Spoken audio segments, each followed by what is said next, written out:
Blog Talk Radio. Join us for today's episode of the Utopian Realities Slope, Save Life on Planet Earth Blog Talk Radio show, bringing you solution bearers with practical, proven, scientific ways to help you eliminate global level irradiation and extinction level threats from your body and bringing forward the means to restore and sustain global waters, air, soil, and sentient life. Welcome.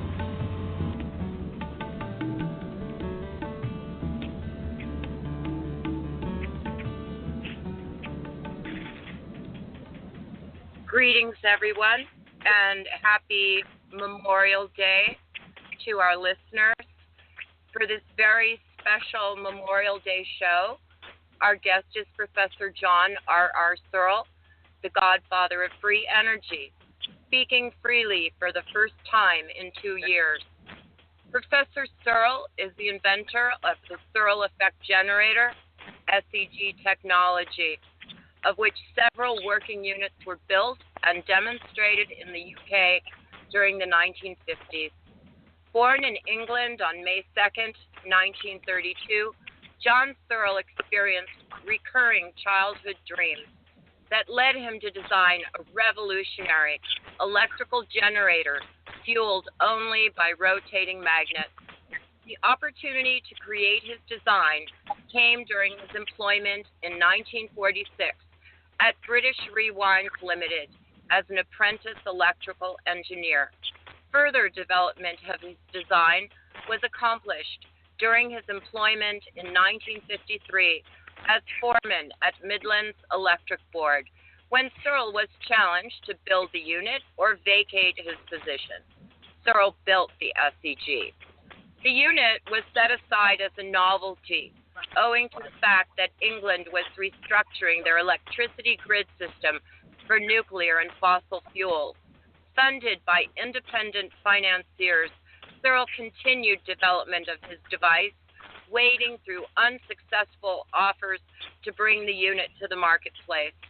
Even though he has endured many years of harassment and government interference inspired by special interest, including the seizure of his working SEG unit that had powered his home for many years, Professor Searl has continued his quest to provide clean, cheap, safe, and abundant energy to the world. He has lectured extensively on the technology at the university level internationally. What Professor Searl developed is a revolutionary approach in energy conversion, an open system energy cycle of electric currents consisting of electron pairs. The Searl generator operates as both a motor and generator. It uses the production of an electric current across a conductor moving through a magnetic field, induction, as it organizes and harvests random environmental electrons. It follows both the principles known as kinetic magnetism and the laws of thermodynamics. It works at ambient temperature without destructive radiation, zero pollution, or heat. As Professor Searl tells us, the fact of the matter is we are now facing a growing global crisis that is no joke. It now demands serious consideration and long-term solutions sooner than later, or else we all will face the full wrath of nature's consequences. A difficult transition towards clean energy and transportation systems must be made, regardless of how far ahead of its time the invention is, or whatever far-reaching advances it may present, or even if it may temporarily upset some intellectual and monetary monopolies. And surely, he tells us, none are as blind as those who do not wish to see, and when that is coupled with uninhibited greed, as no doubt it is, then it becomes a sad day for Mother Earth and our children's future. Professor Searl, the path to bringing the solution forward has been fraught with difficulty over the past 70 years, and this marks the first time you've spoken publicly in 2 years. Welcome, Professor. Thank you. So I'm looking here at your resignation from Searl Magnetics Incorporated, dated October 10th, 2015. Is this indeed your notarized resignation? Yes. Okay. She wants to know if that's your resignation is notarized. Yes. Yes. That's correct. Well, Professor Searl, will you tell us how you came to the United States and what all has transpired and how it is that for the past 2 years you were unable to speak, and welcome back. Yeah. Welcome.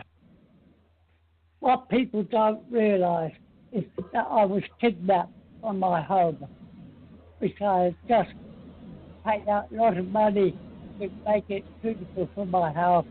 I started to assemble my equipment, and I was just forced out my home on the understanding that they were putting me in an area where there were more people. Instead, they were going to push me on the aircraft and bring me to the USA. So I was kidnapped, and all my furniture, that I don't know what they've done with it. And who was it? The reason you haven't got an refugee is because the kidnappers wanted to own the technology as theirs. And I have always stated this technology is for everyone, not select group. So, who is it who did this to you, Professor Searl? Who did it? Who did it? Who did it? His name is Morris, Fernando Morris. Fernando Morris? Yeah. He convinced the doctors and nurses in England that he had a nice home for me, nurses 24 hours a day, and he had nothing like that. That's not here. I understood I was going to a new home built for handicapped people in the area I knew. England. And it was a lie. He only wanted to get me in the car. That once I was in the car, I literally was a prisoner. I was nothing I could do. And the thing about the truth is, nobody believes lies because they're much more exciting. And therefore, Morris is leading people around his finger to believe and convince them that I was lying. And they believed it. And they kept you from speaking or interacting with anyone? They kept you from interacting with anyone. Just a moment, Lisa. They kept you from interacting with anyone. Yes. They wouldn't allow me to communicate with anyone, discuss things with anyone. My life was actually hell. I had no rights. I would have more rights in a British prison than I had here in the USA. My goodness. So, so you resigned. I see here it's a resignation dated October 10th, 2015, and it says that they induced you to come to the United States under false pretenses and caused you to incur needless travel expenses and shipping and storage charges, and it says that they stole at least $28,000 from your bank account. Yes, while I was in hospital. And My it was just that a good lady made investigation in the bank and discovered the theft. my goodness. My goodness. And And the police just listened to Morris. Morris talked himself out of it as a loan. How can you steal money from a person's bank account and say it's a loan? my goodness. My goodness. And it's definitely held up your work, and they've apparently still been saying negative things about your long-term allies, Mr. Lockerman and Mr. Anderson. Are you aware of that? And what are your thoughts and feelings about the disruption to your working relationship with your team? At the moment, we are having discussions as to how we can get the money to move forward. Every 6 months goes up, and the cost is mainly due to materials and wages. Right. So now you're free. So yes, but let's face it, I was evicted from my home here in the States on the 28th of October 2015. And without any notice whatsoever given to me. And my spirit died as I stepped out that house. But a good lady came and offered me to share a home with her. So you were helped by good lady. Was that Judith who Yes. who helped you? Would you like to introduce your wife? That's correct, yes. Do you want to introduce me? Introduce.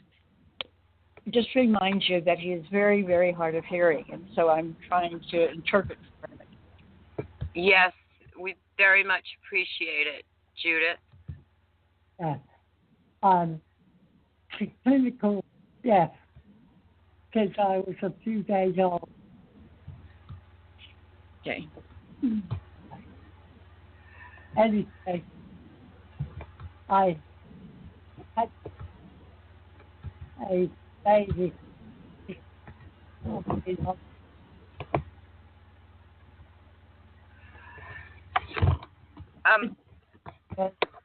We never had the money to pay the rent for a place for the months we need to stay in England. We had to rely on the goodness of a gentleman and his wife to put us up. That's how bad things were.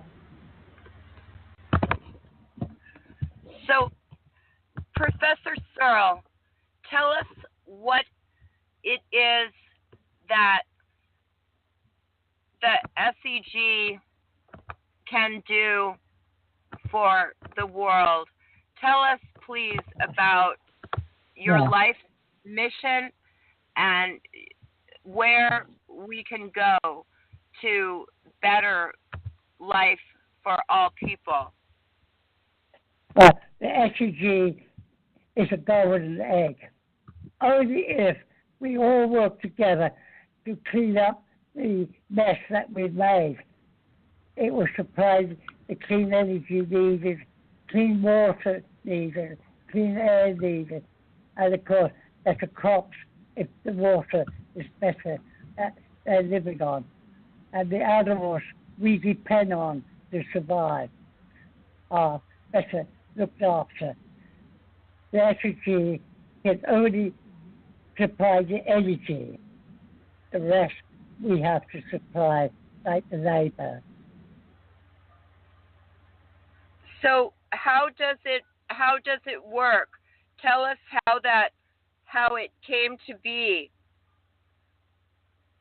Well, the energy, what it does is in the purifying water, it can feed much of the pump millions of gallons through filters, and the high voltage can kill off bacteria. And that means we can purify seawater to help the population and animals for drinking water and to feed the crops. The other thing too is it reduces the stress that we are suffering. That's a big help. In the home, a wife cooking often scalds her hands. That is very painful. But the energy is very quick and helps the healing process. The energy is definitely without question unique to the fact that it supplies massive electrons in the surrounding area around itself. And those electrons will help to heal wounds faster. The body cannot electrons needed to quickly. But the energy will help to supply that need. It also helps asthma cases to help you to breathe better, and also other things that the house cleaner just falls to the ground because the room is at negative potential and not positive potential in which all rooms are today. And Professor Searl, as we face global radiation from Fukushima and from leaking nuclear power, is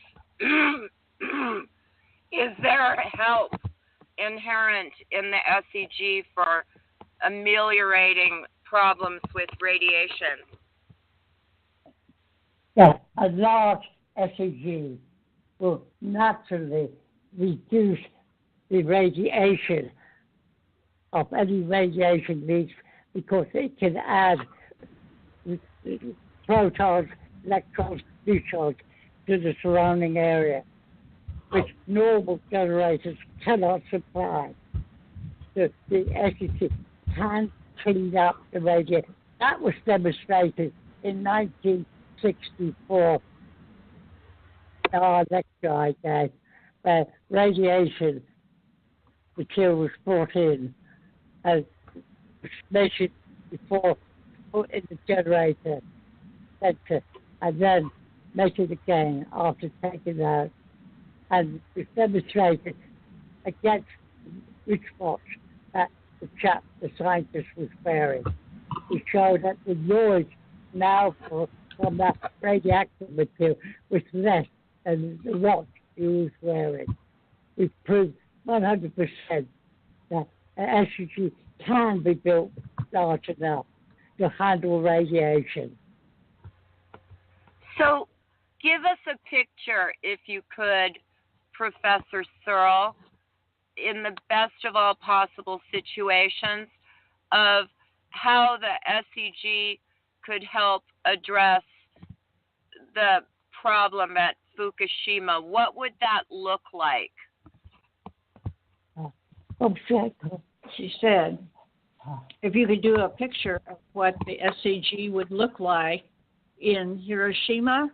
Yeah. Is that right, Lisa? In Fukushima, to address Fukushima. Yes. What would it look like? What it needs is 3 heavy rings we call plates And the problem with surfaces, we need heavy rollers rotating at speed. Now, we have demonstrated here in the States that each material does exactly what I say it does. In fact, I even got a globe which you can buy at shops, which rotates, no batteries needed, no connection to the electric, no connection to it rotates. It's very heavy, yes. It's energy of any kind. It has to be a very heavy unit. And the greater the power, the heavier the unit is. So it's a question of weight and speed in which that mass rotates. Gives you the amount of energy you can calculate, you can get. It's not a question that it can't be done, it can be done. It's having the will and faith to put it behind your effort that achieves things. Yes. So would the SEGs, as far as both providing power and ameliorating the radiation, would they be on the ground, in the air? What would we be looking at, Professor Searl? For radiation, you obviously got to have a very heavy machine. So you're looking at something not bigger than an SEG in your home to power your house. Unit per house would be about something like 18 inches wide as a square and about 4 inches thick. To handle radiation, you're looking at something a lot bigger and much more heavier. But the question is, it can be done. That is a fact. Would it be on the ground or? Yes, you have to do it on the ground, over the area in question, to stop the radiation going up. You hold the radiation there. The radiation is there because there's a particle missing. Once you put that particle back in and stay, so it's just a matter of stabilizing the conditions of materials that is causing the radiation that we can cure. So what do we need to go forward? And let's go back to the beginning, Professor Searl, and talk about your life's work and how you went from a young child having dreams to developing the SEG, if you wouldn't mind. Well, first of all, I've been accused on the internet as not the inventor of the SEG, but they can't tell you who was. The question is, the argument is simply, I was in a war-torn country, no money, no equipment. That's where they made their biggest mistake. I worked for the government on the next floor, and therefore we had the power station, a whole three-phase power station to use. Nobody else connected to it. That we were doing. So the question was, we had the equipment, we had the workplace, we had the skilled personnel. All I had to do was supply the drawings, and they had to do whatever I said. That was the difference. I was in the right place at the right time. When was it? When was this? That 1946. And tell us what happened when you built the first SEG.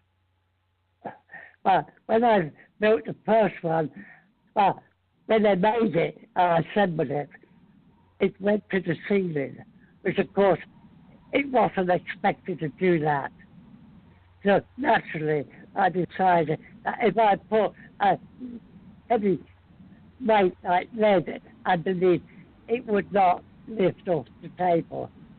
I'm pushing it, it lifted off with far greater force and went through the ceiling and out through the roof, which meant that education, there was something wrong with it.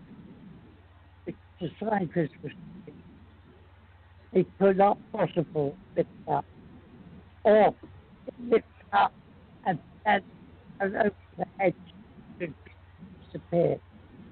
Of course, that's not possible because we're dealing with a constant force, not a temporary force. As famous man on the internet, F.B. Harbour, who is Donovan, or Dr. Donovan, who makes the claims that it's a con.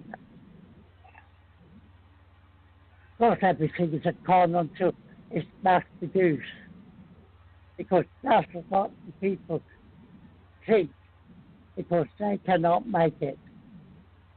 Donovan, obviously, is a man who's very sure when somebody quite something,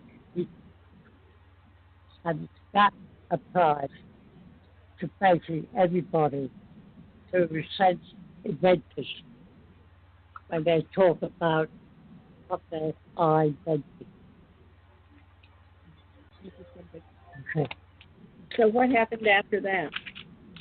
After that, what has happened is that I gave up my job for the next morning because they went ahead, they decided that I had to sign earlier by the 1,000. I wanted me to teach how to eat it. And I just said, so, Professor Searl, and then how many of them did you actually build over the course of time? over the course of time, considering the devices for flying and for domestic use, we had 41 for flying, and we had 3 issued to people who were dying. This extended their life for a little longer. In fact, I think one man is still living today. That was only given. But Reverend George Nixon, he lived 10 years longer than the doctors told him he would live. That's why he spent so much money buying the ID.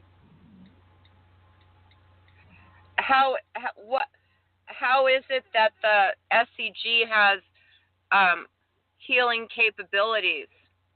What is it about the field that's created?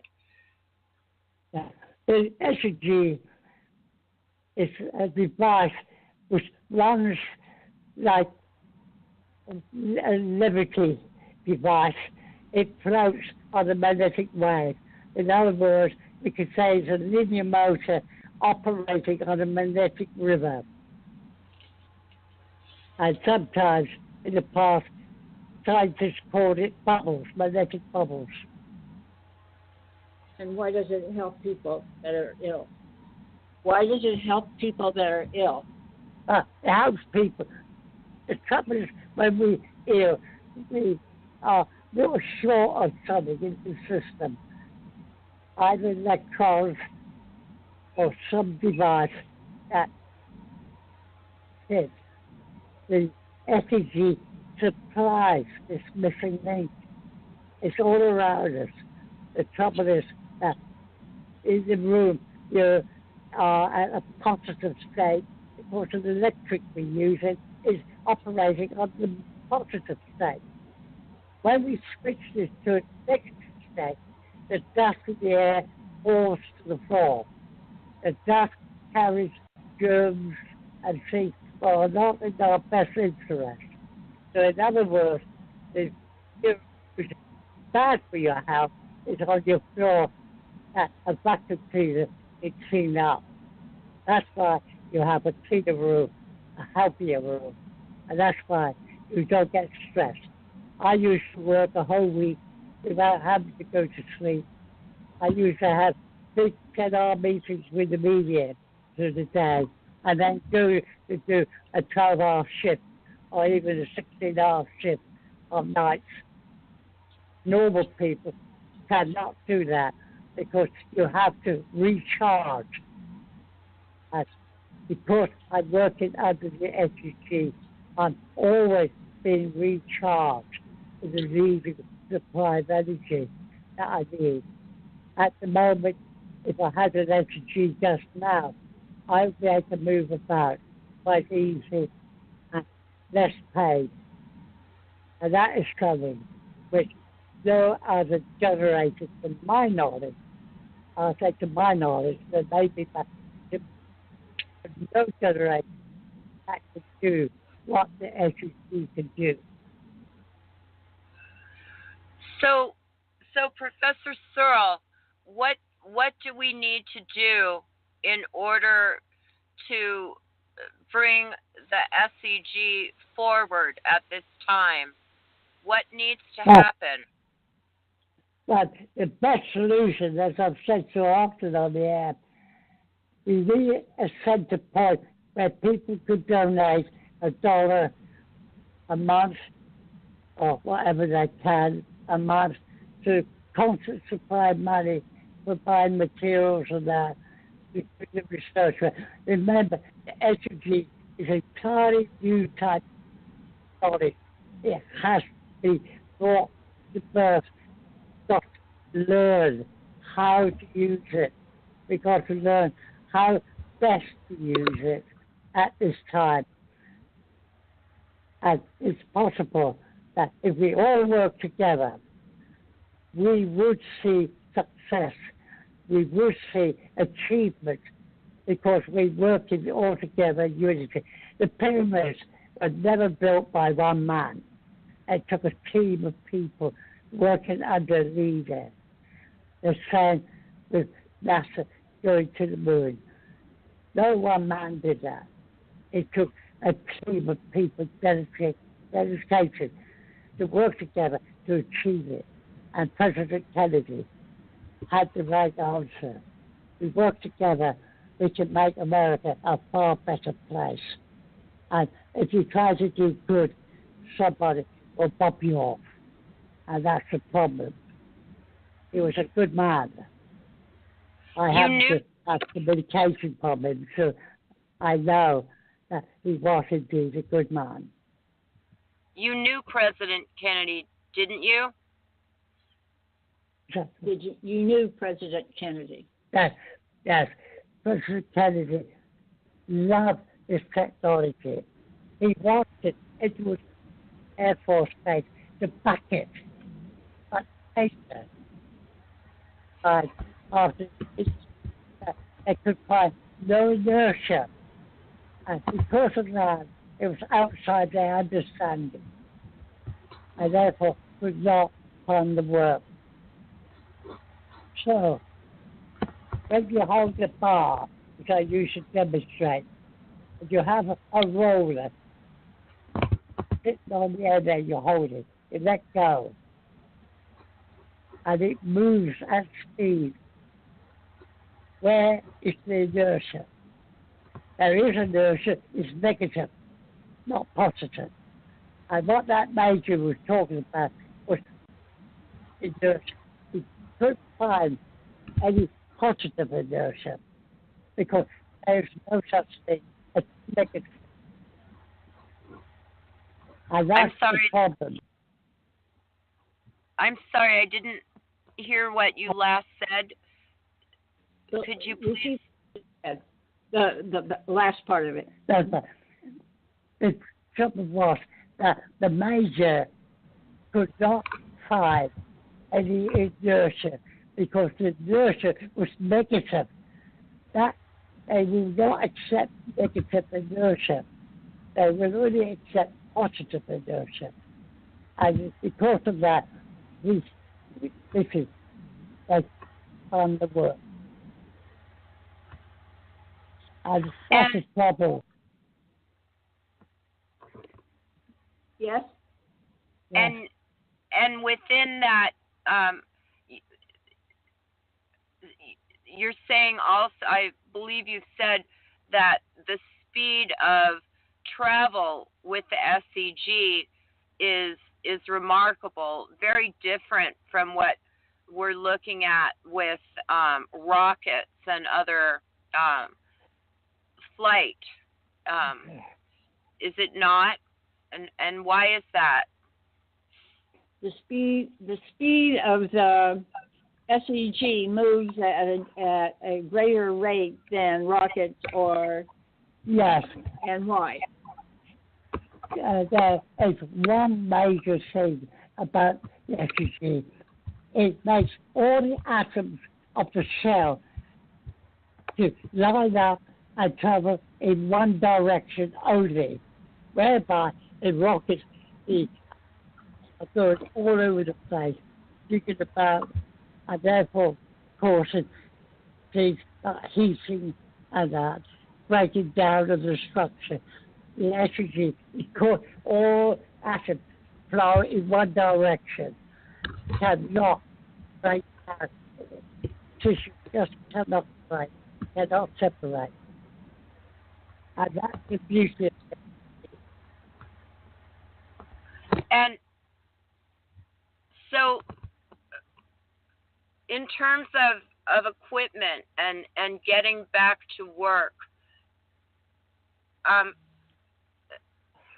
what do you need, Professor Searl? And first of all, the space here is not suitable for this work to begin with. We need space like magnetic spaces to make the prototype. And then, because you obviously got proper factory areas to mass produce them. But even before that, what do you need? We got to get money in to find the right people that will make it happen. The right people are out there, retired or laid off work because there's no demand. They're there. They have the skill and the understanding. It's just them working together under one roof. And then we will see a new technology being given birth that will develop. The very beginning of the future. And we have to create that future. But we need space. I should do it. Well, to pay the engineer. If it's not where it's done. The question is to get it done. That has been my objective for all these years.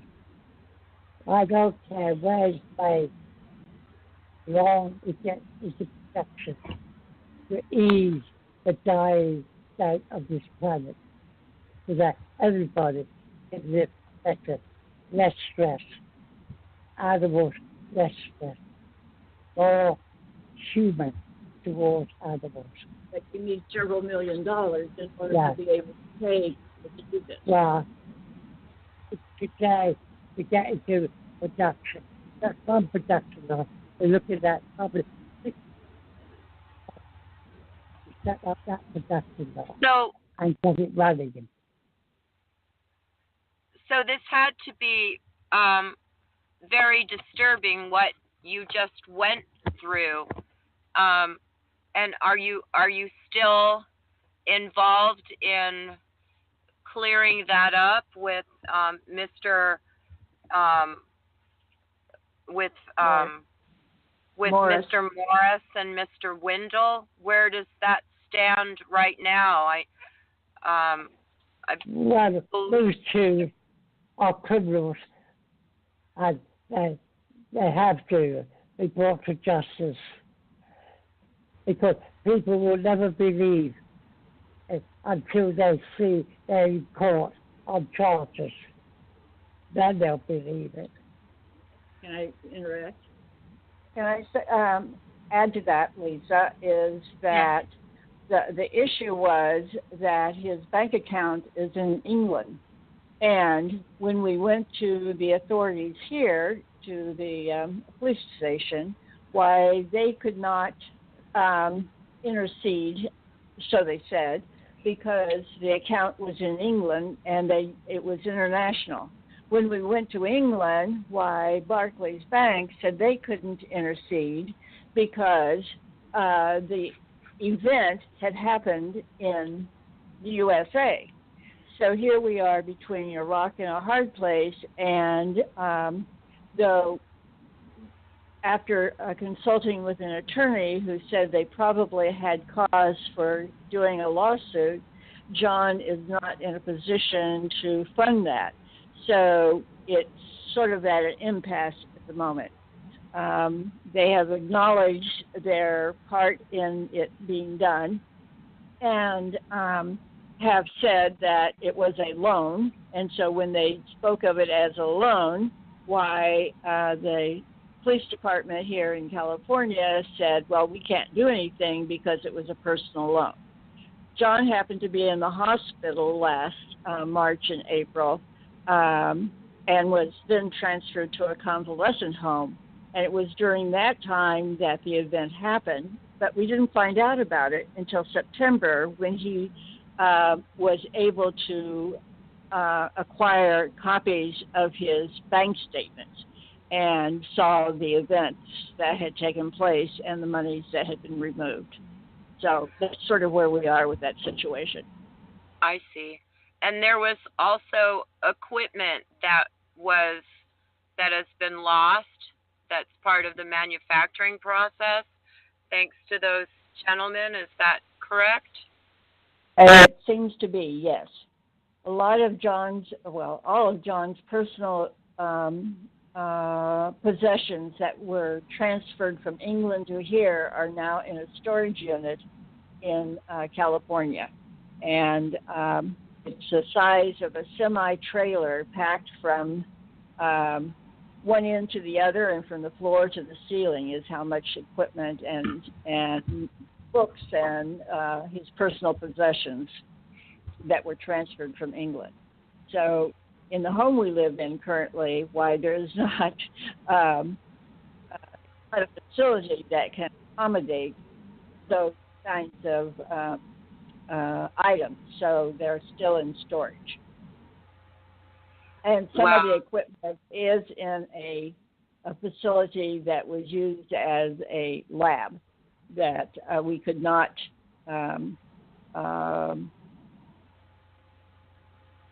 we couldn't get to, and so we couldn't move those. And as we understand, yes, Mr. Morris still has control of those. And he has control of still, I believe. Apparently. Yes, apparently. John does not have any, at that time, did not have any access to a computer, and he does not have the skill to add or delete things to the internet webs. He doesn't know how to do that.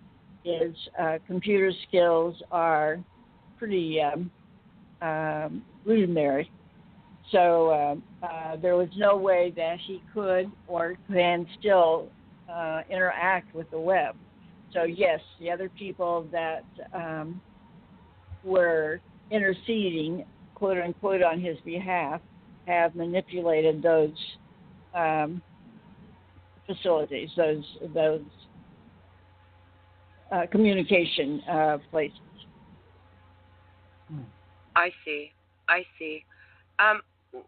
we have someone on hold right now. I'm going to see who it is. So I'm going to let a caller in. Let's see who we have here.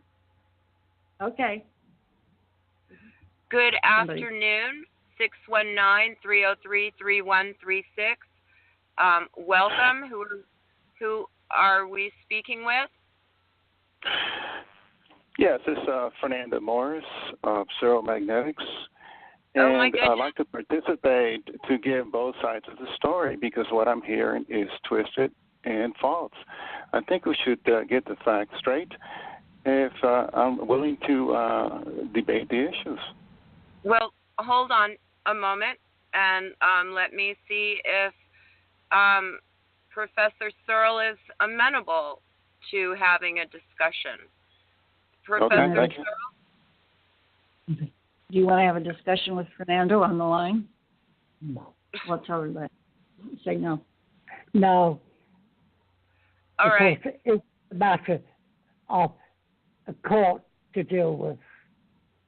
John, you're issuing a lot of false statements, and you're really All right. doing something that's counterproductive, honestly.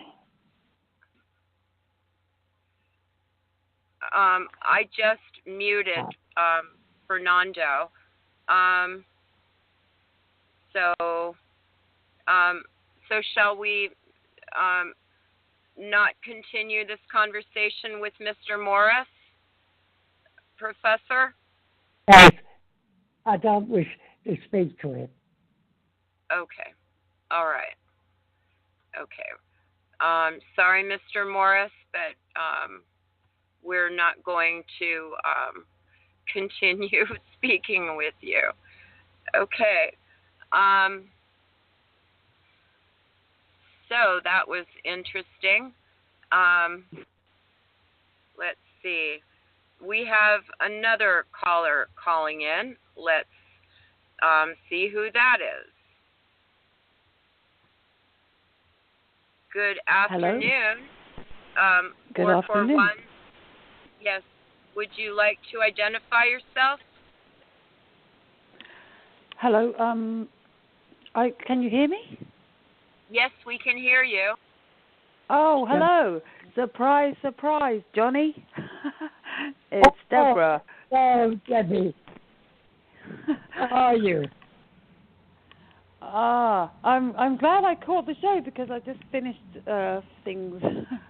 I'm okay. I'm glad that you've found someone as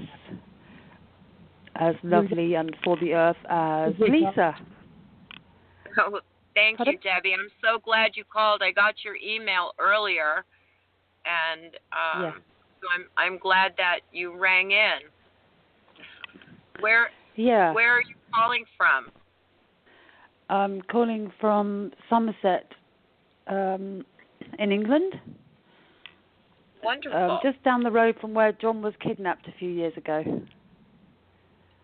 So, would you like to share anything in that regard? I don't know if you were listening. We just had Fernando Morris wanting to join the conversation, and we declined to continue that. Welcome. Well, yeah. Well, it's amazing. It's amazing to be here because I just literally called and I didn't know if the show was happening because I couldn't get it online. But so it's good that you declined. It's just a shame that John, didn't decline with Fernando a few years ago because I was a witness to the whole kidnap thing, and I did try and warn John, but I think he was quite stressed about what was going on generally, and I'm sure everything happens for a reason. But well, Debbie, will you tell us then what you saw and witnessed and what your concerns were, so that Professor Searl doesn't sound like he was just being unreasonable and not wanting to have a conversation with Mr. Morris at this point? If you could enlighten us from your perception, it would be much appreciated. Okay. Well, in the first instance, when John came off the plane some years ago, and he actually said to me, "Don't let them take me back," because the thing he was being kind of brought tickets and kind of obliged to fly when he really wasn't in a medical state to fly. In fact, it was against doctors' wishes that he should, and medical advice that he should fly at all. So I reminded him of that point in the first place. But you know how people project things. Well, I was kind of getting accused at the time of kidnapping him, which was just ridiculous. He had his own place. He had a cat which I'd bought to him and had actually saved his life, called B, and I was going and checking on the cat because he couldn't really look after it herself. And you know, I've known John since I was quite a long time ago. When I was quite young, I met John when he was talking in Glastonbury. And I believe in the I believe in the technology because I dreamt about the whole healing side of the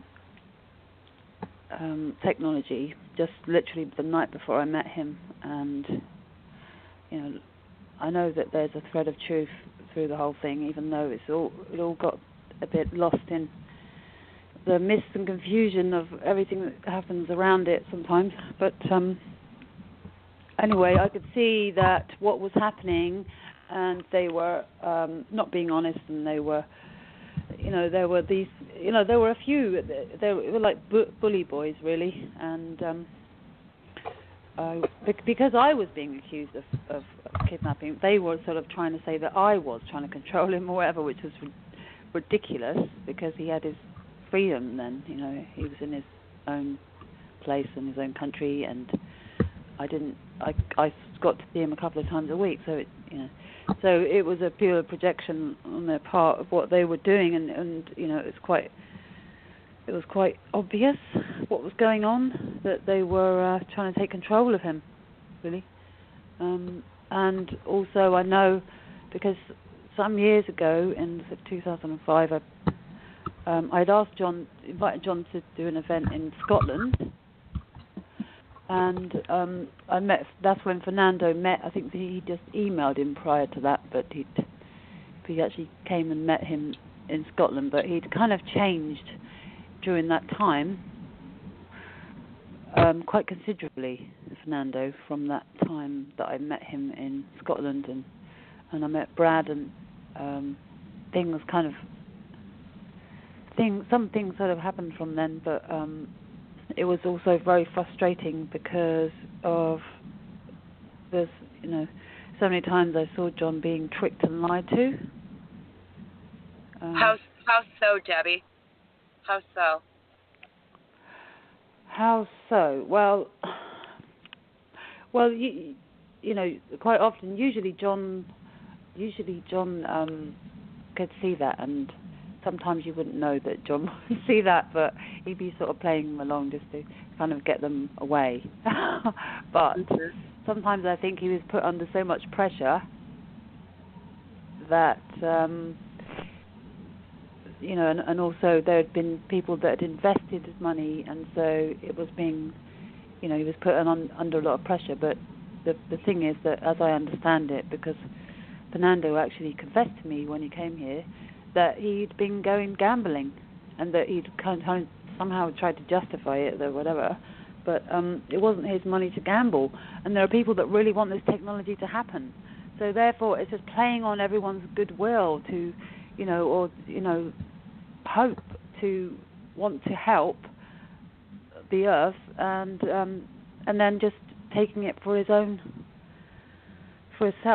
or whatever he's doing. And so it's got to be really hard for you, and I'm so glad you reached out, and thank you for your email. Yeah, but I was so worried about John for so long because I couldn't talk to him, and I didn't know where he was, and I didn't know what had happened or whatever. And it was only recently this was part of what from what I understand, John and Judith, you were not being allowed to speak to people, and people who are your friends, bad things were being said about them, supposedly under your name. That had to be really horrible for all of you, and the work suffers. Yeah, exactly. Exactly. It was all rather upsetting and stressful when when Fernando came here last time, and he was just being very rude and it was frustrating. I mean, even the social services were involved, but John thought that he had to go, and there was just a lot of pressure from all angles, and he wasn't really too well. He'd just come out of hospital, and he hadn't, he wasn't really too well. I hate to say it, but as the widow of a world-class physicist, this is such a world of intrigue, the world of high-level science, Yeah. John's a very important person, and do you think these were just individuals, or, and I know they're listening, so as I say to everybody, my standard joke of the day these days is to all intelligence people, get yourself a fresh cup of coffee and some fresh donuts and have a great day. Help us help save life on planet Earth. Well, I'm not sure about the donuts, to be honest, but coffee is good, as long as it's organic. Send donuts to anybody. Skip the donuts. There's a joke here about I don't know if you've watched the film Hot Fuzz, but they, the police have this. It's really important to order the donuts. Personally, I wouldn't touch them. Yeah. But, coffee's good. I'm just, commenting on the fact that it's all being it's great watched. that it's great that coffee's good. Anyway, it's great that he's on the show, and I guess the past, you can't change the past, and maybe there's hope that this can happen. But I think that some people just get a bit corrupted. Yes. Pardon?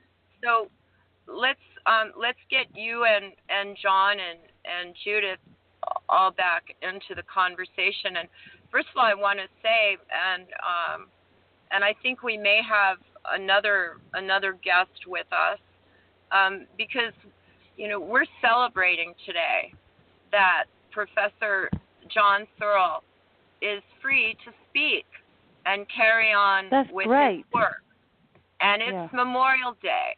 And so this is a party, Professor Searl, in your honor. So here's a big cheers to you, to the man who brings us the bubble. Raising a toast to you, Professor Searl. Raising a toast to you because you're important. Well, I must admit, it's a great honor to hear your voice again as a human being. Oh. Johnny. And I missed your birthday. Maybe one day we'll meet. Oh, it's so beautiful. So let's talk about the vision, and let's talk about making this reality, because we know it's oblivion or utopia. And right now we seem to be blazing a clear path to oblivion. Professor Searl, you are a leader. You are an elder. You are the living godfather of free energy. We call you, Professor John Starship Searls. So please, Captain, so to speak, Commander, talk to the troops. I've never claimed to know everything. I had a lady in New Zealand write to me and said that she had more knowledge in a little finger than I had in the whole of my body. So I replied, for heaven's sake, don't cut that finger off or you'll be a cabbage.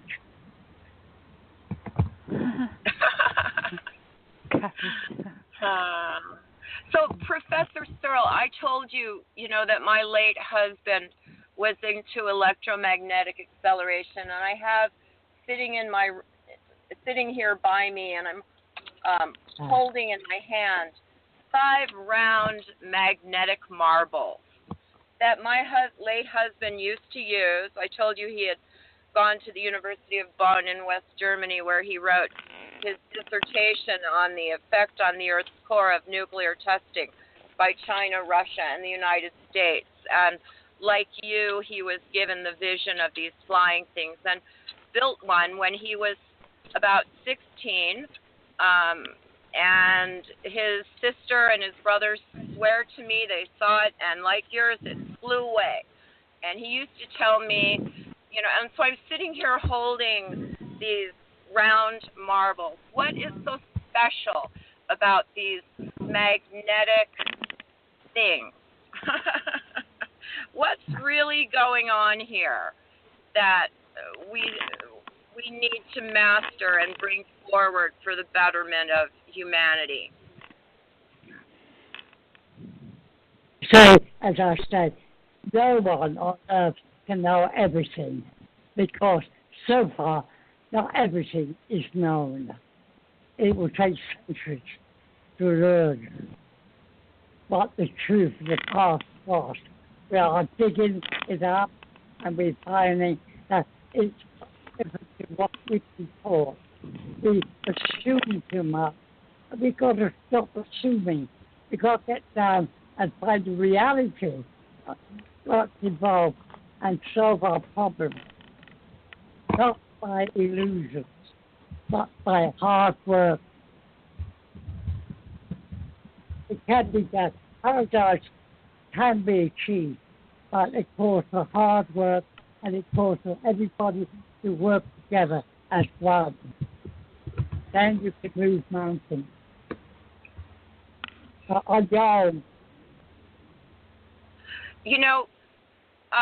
Professor Judith, Debbie, we have some people in the chat room, and including a man named Tim Stone, and I really want to welcome everybody. And just acknowledge the fact that everybody here trying to do this work is human, for better or worse, and, we all fall down. Are you sure they're not aliens? Okay, that's a very good point, Debbie. Some of them, it's very complex. As long as they're good ones. Yeah, well, that's true. As long as they're good ones. That's true.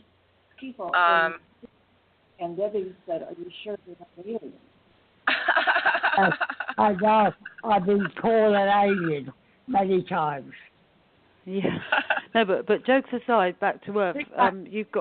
Can I just say that you say in your email, mending the sacred hoop of life, and as I see the SEG, it is the wheel of life. And when John was staying with me, I showed him the medicine wheel. Yeah. And he said, "Oh, that was the same as the dream, like a segment of the medicine wheel." He saw as like what he dreamt of, and so he says that the information came from his DNA. I see that it comes from the south, which is our ancestors, and that it's information from ancestors, because it's not a new technology; it is an old technology, as John knows. But we just need to make it happen again. Yes, and that's why I'm so strong on it, because as I said, my late husband, his drawings were stolen. At this level of science, espionage happens. People take things if they can get them, and you really don't know who is who half the time, who can be trusted and who not. Well, you get to learn. John's had everything taken from him so many times, and I've experienced it on a different level, that people have taken things from me and work destroyed and stuff like that. But he's had it on quite a grand scale a few times, and so I think you get to know you have to wise up to people. Yes. And you have to somehow find the strength to put it behind you and carry on. but which John has done so many times, and it's incredible that he's doing it again. Yes. And so were there people around John that you saw that you felt had integrity and who were really trying to help him move the work forward? Yes, you. Yes, me. Okay, thank you, Debbie.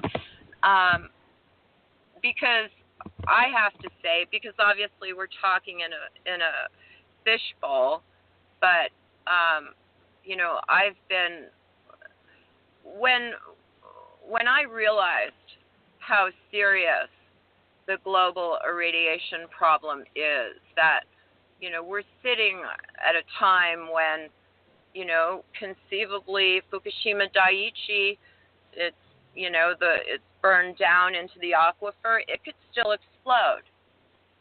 It could still explode, turn Japan into a crater, and we can all be up in the ether talking about it and saying, goodness gracious, I wish we would have listened to Professor Searl and all given $1, you know, and that's why we're doing slope Earth aid. And so once I realized, I joined to begin pulling the scientists together who actually have solutions, because it doesn't have to go like that.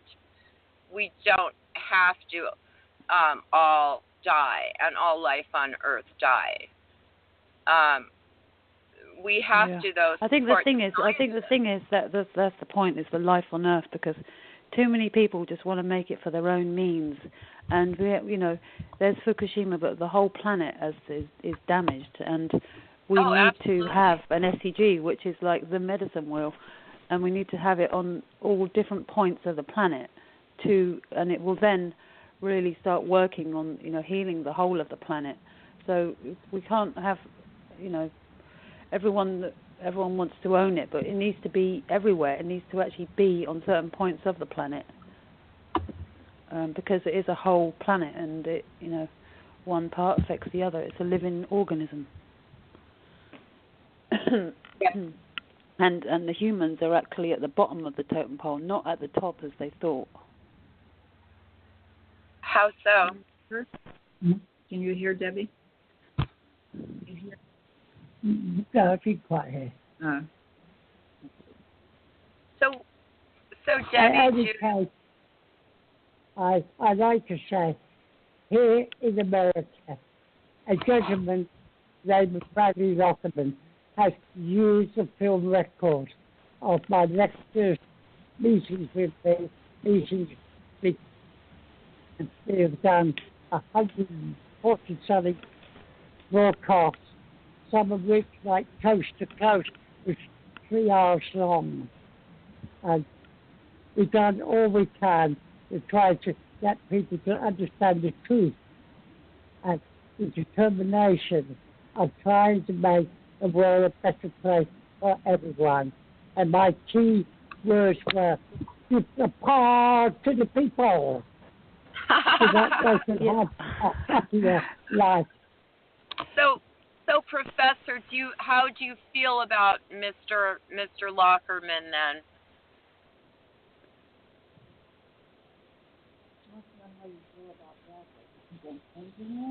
Did you hear my question? Bradley Lockerman was to represent my work to the people. And to that, he's made 1 or 2 film clips that have appeared, and he made a movie. And but companies, it costs so much to produce it. I've been wanting to make a 4-hour movie for years. I've been blocked from doing so because certain people want to be the boss and owner of the technology. No one can know it's technology. It's like a day. You can't own the day. You could use the day for whatever needs you need to use it for. And the SDGs is saying it's there for everyone to use as they need, and not for any select group to make millions for themselves. Right. It is Professor Searl, invented for the people. you said something in your declaration of April 2016, in which you said, I am not computer knowledgeable beyond basic functions. I did not post any remarks or request it be made worldwide knowledge on the web. I don't know how this is accomplished. Any and all negative posted information purported to be my words and directed towards any person is not true. I never authorized any harangue or malalignment of any individual or company. And I bring this up because one of the people in our chat is saying that the negative things that are posted on the searltechnology.com website that says very unkind things about Mr. Lockerman and Mr. Anderson. You did not say those things, Professor Searl. Those were not your opinions. And you. There was a conflict first that brought the situation to that head. You asked that those things be taken down, did you not? Yes. Yes. There was a lot of divide and rule happening. I just find it really interesting that in my chat I have, there's apparently some really unfortunate factions going on here who aren't happy to hear Professor Searl express his feelings, and I'm sorry for that.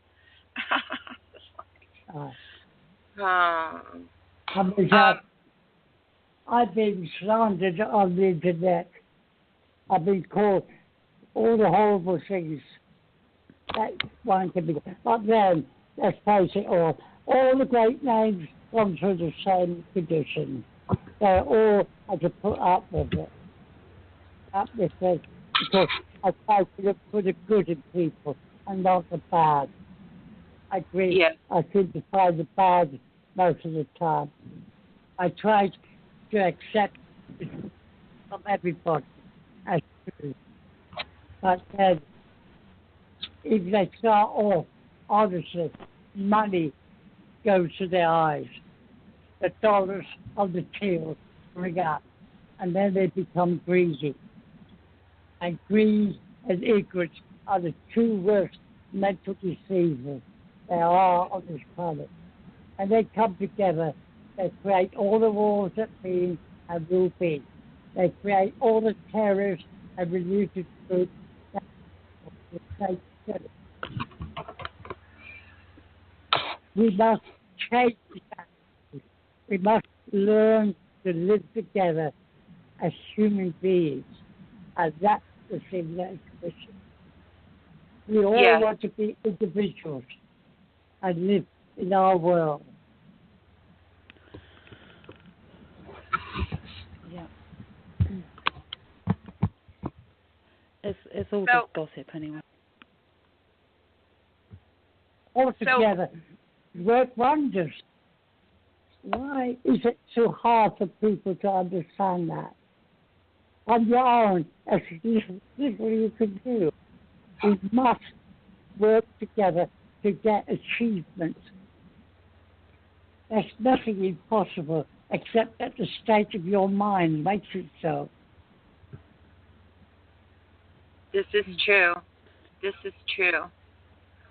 So, who else is? Did you say was in the a gentleman named Tim Stone. Tim Stone, and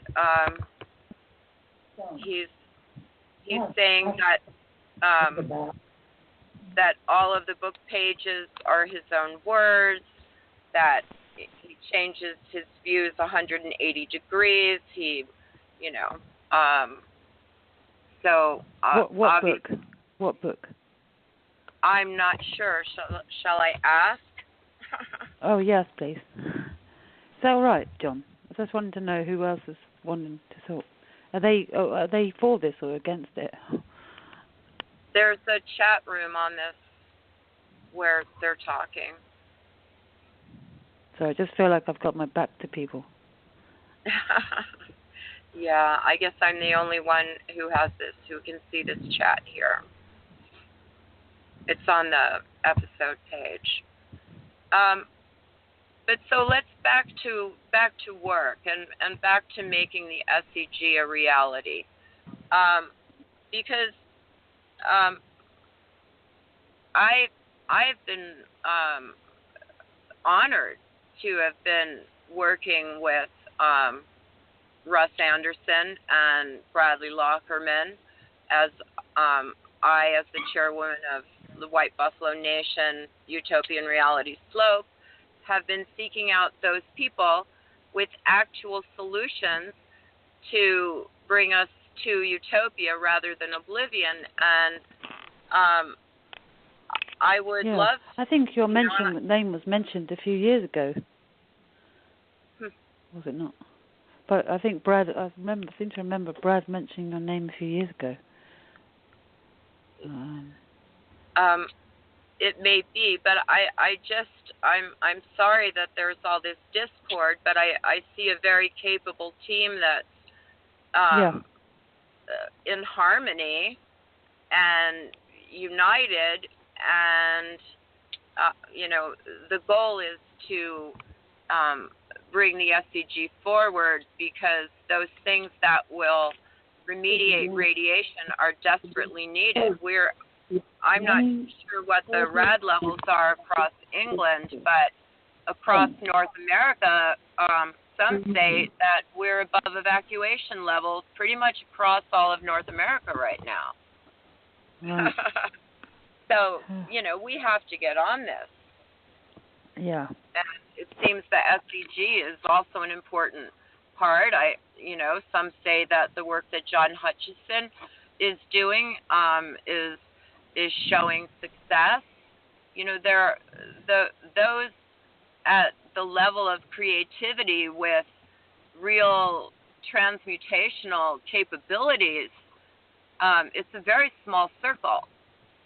And that's why, regardless of all the flack in the chat room, thank you everybody for expressing yourselves. This is the opportunity for a working conversation, and we do appreciate the participation of other scientists and those who want to focus on getting the solutions implemented. Personal differences and all, they're really ultimately not relevant. We have life on planet Earth to save. Exactly. And when we have an elder scientist who's devoted his life to that, I think it behooves us to see how we can help make that happen. It's in our own best interest. Absolutely, yeah. But I'm sure that he would be happy to see that it's done without the dramas. Yes, and I apologize for bringing the drama in, but that's what happens when we open the circle. Sure. Yeah. You don't have to apologize. Everything is money and engineers. Let's get them together and let us move forward. And I guarantee you that when we work with one objective, we shall win. Yes, hear, hear. We shall win. We must win. We're going to take a break for just a few minutes, and we're going to listen to Old Lang Syne, and then I think I have and then we'll be back with Professor Searl and continue this Memorial Day conversation and let you know how you listeners at this point can contribute to Professor Searl's work.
Welcome back, everyone. Happy Memorial Day. This is Lisa Wolf with the Utopian Realities Save Life on Planet Earth radio show, and we have a number of guests with us. We have Professor John Surl. We have Debbie from England, and I believe we have a couple of other mystery callers on the line. 514-692-9107. Could you identify yourself, please? Yeah, hello. Hi, Lisa. It's Richard Nelson here. Hi, Richard Nelson. Will you introduce yourself to everyone who's on the line with us? Yes, I'd be happy to. Well, I'm calling in from Montreal, and I'm an inventor. I'm the inventor of a technology called Solar Roof. It's for energy efficiency and for food and localization of food with low energy, low carbon operations of greener than a greenhouse. I like to call it a product that's greener than a greenhouse. And it also is disruptive technology, so I think, there's some things there in common, I would say. One of the aspects that I think is interesting that I'd like to open up perhaps a little discussion is about how we handle disruptive technology, how it can actually benefit the world and not simply become, a football kicked around by people who have their self-interest, as their primary goal. And so I've gone open source. I think that open source is an approach to innovation and collaboration that's really very useful right now.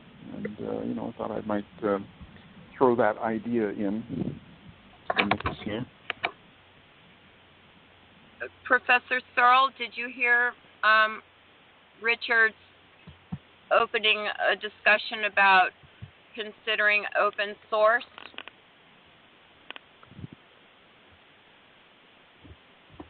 Are you there, Professor? Judith? It looks like they're there. I'm not hearing them. Professor Searl, are you with us? Debbie, are you with us? I'm with you. Hi. Okay. Hi. Judith and Professor Searl. Let's see. Are you there? Yes? Hello? Hello? All right. Richard, are you still with us? Yes, I am. I'm just wondering what's happened with Professor Searl. Mm-hmm. Yes, I am too. I'm wondering if I need to try to call him back. Let's see if I can do that. Who is 484-255-1072? Okay. It seemed we had another caller. Let me try and get Professor Searl back in. That's me. Oh, is that you, Russell?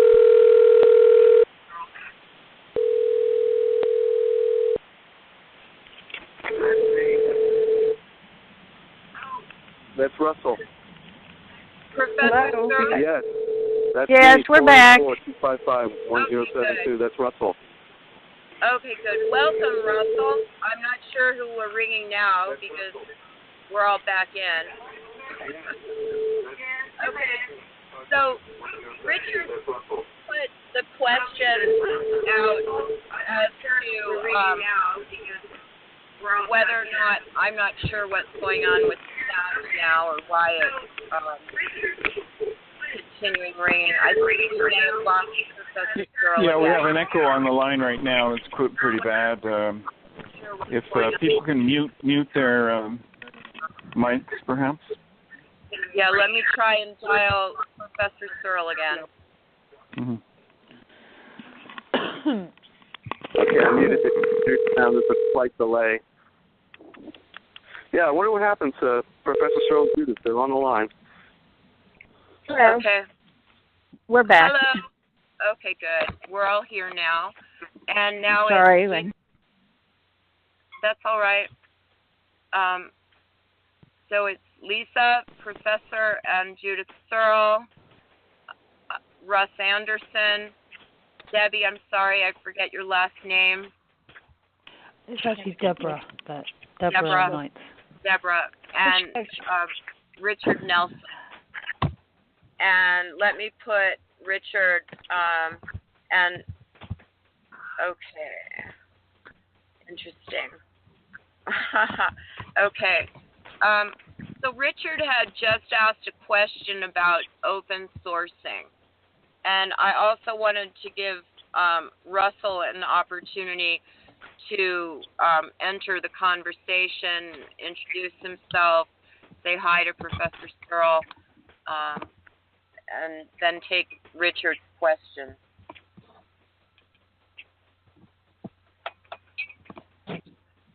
Anyone? Russ, are you there? Yeah, I'm here. would you introduce yourself? Oh, hi. I'm Russell Anderson. I am an engineer with STI, Searl Technology, Inc. /Spintronics. We're based in Fort Lauderdale, Florida. I've been working with Professor Searl since he, at the behest of Fernando Morris and himself, brought me on the team in October of 2007. And they asked me, well, what's your favorite thing? Would you like to work on the SEG, the power unit, or the flying device, the IGV? And I, of course, being a flying device builder and flyer of anti-gravity devices for many years, I jumped at the chance to do this. This is a dream come true. This year, 2016, marks the 30th year I have been studying the SEG since I discovered it in a book called The Anti-Gravity Handbook by D. Hatcher Childress. And I soon began to surround myself with a galaxy of knowledge about the SEG and about the man, the inventor himself, John Roy Robert Searl. And I began to see a familiar pattern of a man who was brilliant, who had a hard life growing up in an orphanage, and having these series of two oddly recurring dreams that repeated 2 times a year from age 4 to age 10. So the dreams were always the same 2 dreams, happened twice a year, only twice a year, always the same, from age 4 to age 10. So because of that, he was able to basically redevelop this system of numbers or numerical knowledge called the law of the squares. And because of his employment later on in various fields such as chemist, film projectionist, and then finally apprentice at British Rewinds and Repairs Limited in London, he was in the right place at the right time, and he kept talking about this thing that he wanted to build. So they got tired of, the engineers there got tired of listening to it and said, okay, we'll build it for you, just supply the raw materials, which he did, which were paid for by a man called George Haynes, who was an old codger dying of cancer. And he said, John, I see people around here, they just look at their shoes all day long. They look at the ground and look at the shoes. If you can build something that will make people look up at the sky, I want you to do it. And he did. And this generator, it puts out a very powerful electrostatic field that is negative at the rim, positive at the center, just like an atom, but not an ordinary atom, an atom of something that's been magnetized. When something's magnetized, all the electrons line up in the same plane, like planets in the plane of the ecliptic. At that point, you're accessing magnetic force. So this thing, it's basically at its rim is many millions of volts, billions of volts at a very small amperage. The amperage only goes up to 1.5 milliamps. That's electrostatics. High-energy electrostatics is the same thing as a gravity field. It produces a gravity field of about 1/2 G. And because of the negative polarity at the rim matches the negative polarity at the Earth's surface, it's pushed away from the Earth with irresistible force. We're talking, something many orders of magnitude of what we normally see.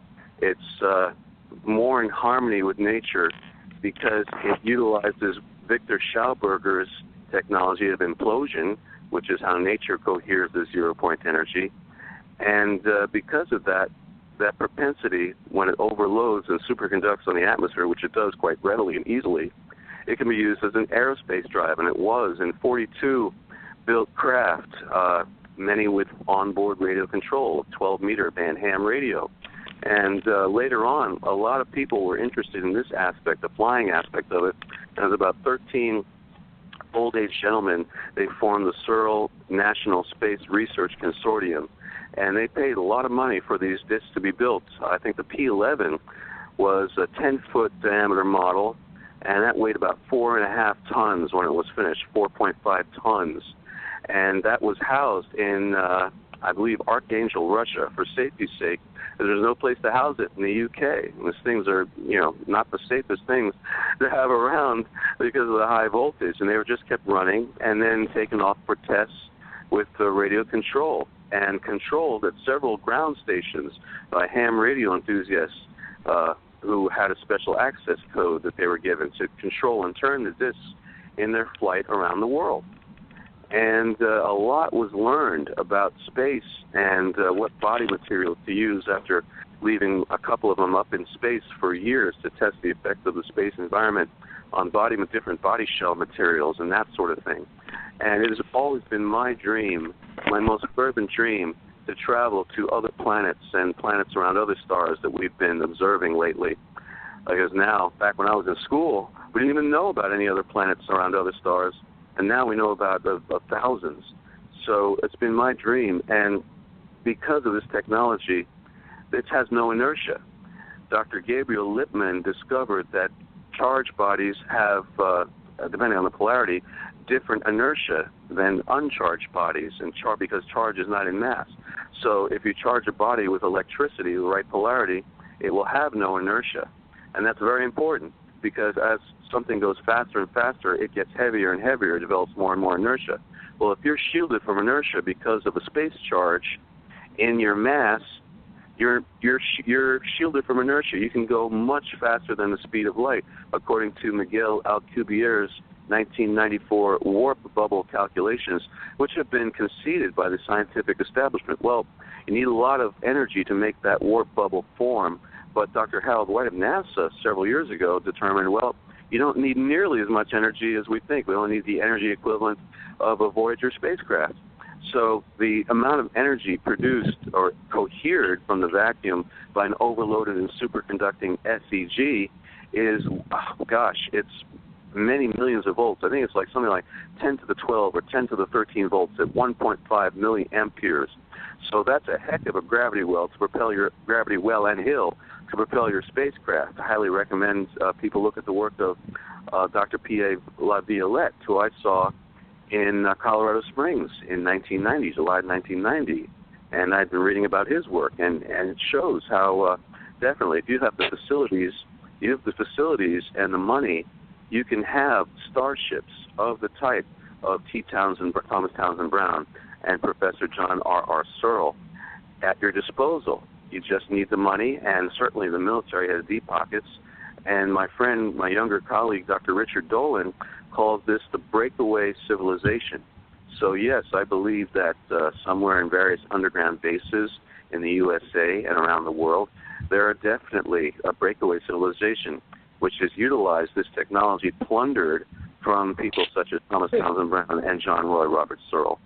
And I'm just honored to be part of this effort to make this happen. And I've said since the outset that, we need to make this happen. And I went to Horace Mann High School in the Bronx, and our motto, our creed at our school was Magna est veritas et prevalet. Great is the truth, and it prevails. And that's what we're all about at STI Spintronics in Florida, Fort Lauderdale. And once we have the equipment and money in place, we're ready to finish our work that we started. We've been pressing our own beautiful plates and runners.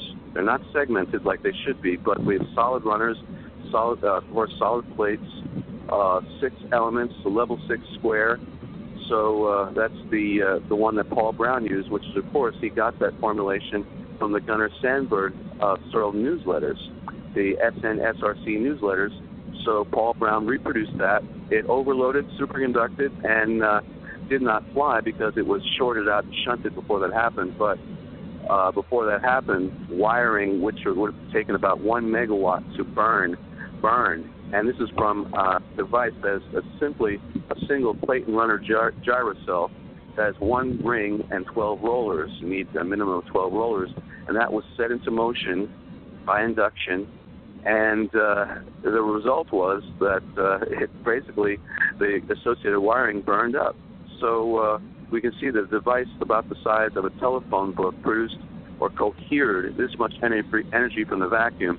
And one thing I stress in all my lectures, and if you get into higher physics, they teach you this, that the vacuum is a field of energy that has no mass, but yet it's moving far faster than the speed of light, and it has more energy density than our wildest imaginings. I think Wheeler, using relativity proofs, calculated the energy density of 1 cubic centimeter of vacuum of something like 10 to the 94th grams. If you're able to convert 10 to the 94th grams of material substance into energy, that's what the kind of energy you're talking about. Far more energy than nuclear power, far more energy than hydroelectric, solar, coal, or anything else, even matter, antimatter annihilation where 100% of the mass is converted into energy. We're talking about far more energy than that. And we're also talking about Einstein's unified field theory for gravitation and electricity, which was published January 10th, 1929 in Annalen der Physik, same journal where he published relativity years earlier. Yet his unified field theory, or his Einheitlichen Feld theory, was suppressed in favor of relativity. Well, it turns out that basically electrostatics, electromagnetics, and gravitation are all united into a single expression. And the SEG utilizes the results of that. Of course, it was suppressed. But basically we have in one device something that can heal the earth, that can ameliorate radiation, that can supply, when put in people's homes, supply all the energy they want for a lifetime and then some. For factories, supply all their energy. For communities, you don't have to build hydroelectric dams for power or burn anything. You don't have to burn anything. How about an SEG in your Tesla car to replace the battery, or any other car? Have totally electric cars and be off the grid in your home and be off the vulnerabilities of the grid, as is seen during Hurricane Sandy or, God forbid, a terrorist attack. We can have people utilizing electricity from the 0 points, and we can make them healthy because of all the negative ions it puts out into the environment, like a negative ion generator on steroids. And like Professor Searl said, the reason it ameliorates radiation, what you have in radiation is a slow, steady emission of particles. Well, the SEG, just like it puts the electrons back into your body to make you healthier, and puts them back into your appliances to make your appliances last 10 times longer, will also put those basic fundamental particles back into radioactive substances so they're no longer radioactive. The process of self-sustaining chain reaction is short-circuited, basically. So Professor Searl is outside the mainstream, and I don't think we could have had this technology if it was put into the mainstream. I think a lot of these technologies were developed independently around the world, brought up and shelved. And Spintronics and STI have taken out a patent to protect Professor Searl's rights, because several years ago the patent laws were changed. Actually, a few years ago they were changed, so it's first to file. So to circumvent somebody else patenting this, STI Spintronics has patented it to protect Professor Searl's rights. And then when it is mass marketed, he has stock in the company, he will be set up for life. Thank God. He deserves to have a cushy, comfortable life after all this nonsense that he's had to go through all his life. And, if I had known any of this was happening, somehow I would have prevented it. I don't know how, but, he has to be protected. And thank God he's married with someone wonderful who can protect him. And if I've often said if I was his son back then, I'd have protected him from the Midlands and the awful things that they did to him back in the day, accusing him of stealing power. His ex-wife got in collusion with him, and basically that basically destroyed the work back around Maggie Thatcher about the time she came to power in '81 in England. We have a company, we have shareholders who we're beholden to. That's why we can't open source at this time. Patents will be out. The Patent Office has allowed 32 of the 37 claims. So Professor Searl is vindicated, and now hopefully he's protected from any more people that want to do him harm. And we are going to do all we can to get this technology built in Florida, in Fort Lauderdale. I've been helping for the past year and a half, ordering materials at the best prices and equipment so that we can get this done. And we did more in a year and a half with less money than SMI did in 4 or 5 years with $1.2 million. But we have 3 things that SMI does not have, and its head, Mr. Morris, does not have. And that is truth, honor, and integrity. And if you have those 3 things, you have the powers of good and light on your side to bring good things into the world, like the SEG, and to protect good people like Professor Searl. Professor Searl is the nicest, kindest, most wonderful man I ever have met in my life. And it's my great honor to be associated with him, and it was the honor of my life to share the lecture stage with him in Albuquerque, New Mexico in July of 2006. July of 2010. July of 2010. 6 years ago. So, Russell and Professor Searl, I'm not sure, Professor Searl, if you know that we've been working with the former ambassador to Japan, Mr. Murata, bringing to him to bring forward to the Japanese and to the world technologies that can help and heal. And Russell, I've been asking you, and I'm going to ask you again, if you can paint a picture so that,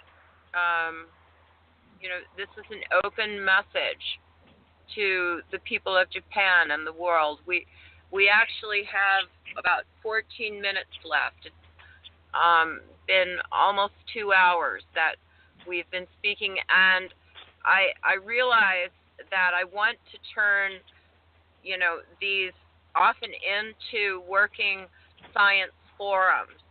So we will be doing this again, if you don't mind, Professor Searl, and maybe inviting some of our other SLOPE science team members to join us. But I really want to give you an opportunity, Professor Searl and Russ, to paint a clear picture to the people of the world as to why they need to support this, because we as the world's people together can do this, and we must do this. So in the time remaining, and Professor Searl, I'm going to ask Russell, because I've been asking him to think about this for some weeks. So Russell, Right. What would we be seeing? We would be seeing factories to manufacture SEGs and IGVs. That's the Searl inverse gravity vehicles, which we call inverse gravity vehicles today. They were called levity discs in the past. They call them inverse gravity because since the thing produces 1/2 G onboard gravity, the SEG, when it's fitted to a disc body, basically gravity acts like a repelling force instead of an attracting force. So the closer you are to a source of gravitation, the more you are repelled from it. And then, of course, you can use the flight cells, the 64 flight cells at the rim, to alter the distribution of electricity at a certain point at the rim of the craft. So while the rest of your craft, the shell of your craft, may be chassis ground, you deny electricity to that point or reverse the polarity at that point, and the craft will basically chase as fast as it can that point of positive space charge through what we call the Biefeld-Brown effect, which is Coulomb's electrostatic forces at staggering voltages. So that's their gravity well and hill for your warp drive for interplanetary and interstellar flight. The Searl craft are all called starships by Professor Searl and the team back in the day. And we will have factories all over the world to mass manufacture SEGs, making lots of good, high-paying jobs for good people that want to work hard, doing great things for planet Earth. But we won't have just anyone. We'll have only people who have exhibited in the past truth, honor, and integrity, and kindness toward people, and never lying. And we will have factories set up to build SEGs and IGVs and thousands of good-paying jobs for good people on every continent of the globe. And we'll have Searl Space Station. We will have, in Fukushima, giant SEGs set up with tubes running through the center section to carry irradiated water and soil, and have running 24/7, perhaps even operated manned by robots, 24/7 to run any material that has been irradiated by the disaster there.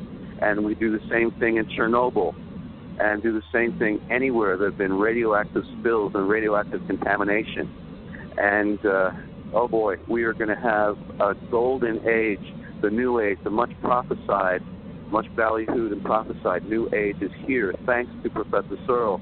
And thank God he's still alive, that he's held out through this awful, awful elder abuse and awful kidnapping. And I pray that the people responsible are brought to justice swiftly and precisely, and that this never happens to Professor Searl or any other free energy inventor ever again. We have a job to do, and we're doing it at STI Spintronics. We're waiting, raring to go, chomping at the bit. The work has been slowed up a little lately because of lack of money. But what we did with money that I brought in when I went to Holland was more work than was done at SMI in 5 years.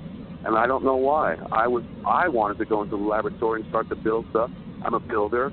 I love to build these Beatles Brown anti-gravity devices. So I've built beam ships. I build them large, 3 to 9 foot diameter. And I was dying to go into the laboratory and do what I do best, build stuff that works. But I was prevented by Mr. Morris, the only engineer I ever met who never went into the laboratory and did any engineering. And he would give me these BS answers, why not? I wanted to build a glass SVG, and in 2013, and when I was down in San Diego one time, and he lied to me and said, well, that's a law of squares machine. Well, I knew at that point that this was not being honest, because it's not a law of the squares machine. Use a simple ferrite to produce constant motion, and I would love to build one. I think I have most of the materials I need to build one right here. I would love to have a machine shop to work in, but we've got to get this technology out to people. The patent is pending to protect Professor Searl's rights, and we're going to always protect Professor Searl's rights and anybody's rights. And we hope to bring the people that have violated Professor Searl's human rights task and bring them to justice. And we need to, even more than that, concentrate on the building. And that's what we have done at STI, the STI main facility in Fort Lauderdale, Florida. And we have working with us a PhD who has a track record in bringing things about, things that are non-conventional. He and his dad, Dr. Parsons, it's Dr. Parsons and his dad, Roy. Bruce Parsons is Dr. Parsons. I'm stumbling on my words here. They built the first hydrogen-powered airplane in 1979. So we were talking about someone who has a track record in alternative energy. And we need to get back to work. And the only thing that's going to get us back into the shop is money. Well, and I'll say it at this point. I know you guys are, working out your paperwork. And Professor Searl and I discussed the other day that I can let the listeners know that to help move the work of Professor Searl forward, to please contact whitebuffalonation@gmail.com. And with a global population of 7.4 billion, if everyone just gave $1, we'd have more than enough resources to fund the solutions. And we also have a GoFundMe.com/slope page that I'd encourage you to visit so that your donations to help bring the work of Professor Searl forward can be directed to the work. Again, you can email whitebuffalonation@gmail.com, and donations to the GoFundMe.com/slope, that's SLOPE, can be made to further this work. And Russell, anything else that you'd like to say in that regard, or Professor Searl at this point? You're more than welcome. To Professor Searl, I've missed you so much, my friend and boss, and I'm sorry that I missed your birthday. Happy birthday. Your birthday was on the 2nd. You turned 84. I turned 84 yesterday. 84. I turned traveling, Professor. Yeah, really. I turned 55 yesterday. Both our birthdays are in May. And it's just an honor to work with you, sir. It's my dream made reality. You made my dreams reality when you built this thing before I was born, 15 years before I was born. You built the first SEGs with the help of the engineers and laborers at British Rewinds and Repairs with money supplied by George Ames. And thank God for you, because at that point you made my dreams of a Star Trek world and Star Trek civilization a reality. That's what Gene Roddenberry was talking about when he wrote Star Trek, that in the future things will be a lot better and we will be traveling the stars and we will have peace on Earth. Thank you, John Surl. Thank you, Professor Searl. Thank you. Professor Searl, can we do this again? Because we really, here at Slope, we're a consortium. We're a science team. We're the scientists and the solution bearers coming together to save life on planet Earth. And I know Richard is with us, and Richard is also a solution bearer, and he will be a guest on his own show coming up here forthcoming. And I'm really glad you called in, Richard, and I'm glad you're getting to meet Russell and Professor Searl. So, Professor Searl and Judith, are you willing to do this again? I'm putting you on the spot. Yes. First of all, I'd like to say what a great pleasure it is for me to hear your voice again. And just to hear it and hear how you're trying to guide people and trying to work together. It's a great achievement, and I wish you a long and happy life.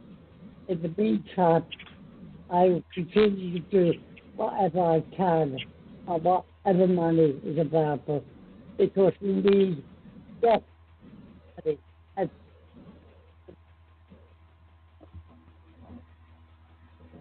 Wonderful, wonderful. Well, we're winding down the show. I see the clock ticking down. We have about 2.5 minutes left. So until next time, this is Lisa Wolf, and calling out to all the listeners. Together, let's save life on planet Earth. That's yours, mine, and all of ours, on and in the land, waters, and air. And now I'll give the floor back to Professor Searl and Richard and Russell. Thank you so much for joining us. Yeah. Live radio, it's an experience. Thank you. It's an honor, and it's an honor to be associated with John Surl. And thank God he's free. This day is a celebration of freedom for America, the world, and freedom for John Surl. He's free at last. Thank God Almighty. Yes, indeed. Well, it was very good to be here, and I just wish all my American friends a happy Memorial Day. Thank you very much. Thank you very much. I look forward to helping bring all these solutions to the people of the world and to all sense of life, because it's very much needed. If you all don't mind, I think I'm going to let us close by listening to Old Lang Syne once more for the last minute. Are you good with that, Professor? Yes. Shall we say until next time? Right. Okay. Auf Wiedersehen. Auf Wiedersehen. Let's have a motto. Give all to the people. More of a paradise on the earth than we have at this stage. Yes. To heaven on Mother Earth now. The earth is certainly due for a rest and for healing. Here, here.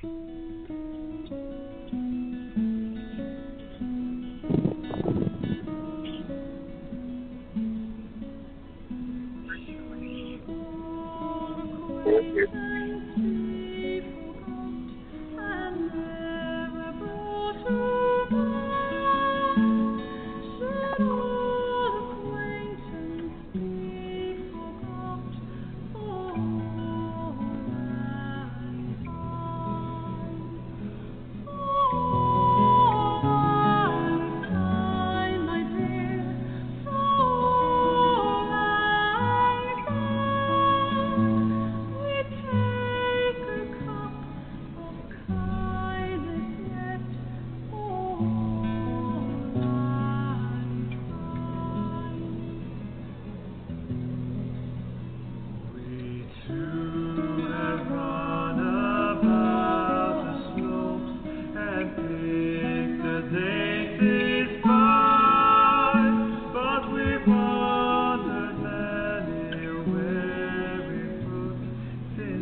Thank you once again, everyone, for joining us.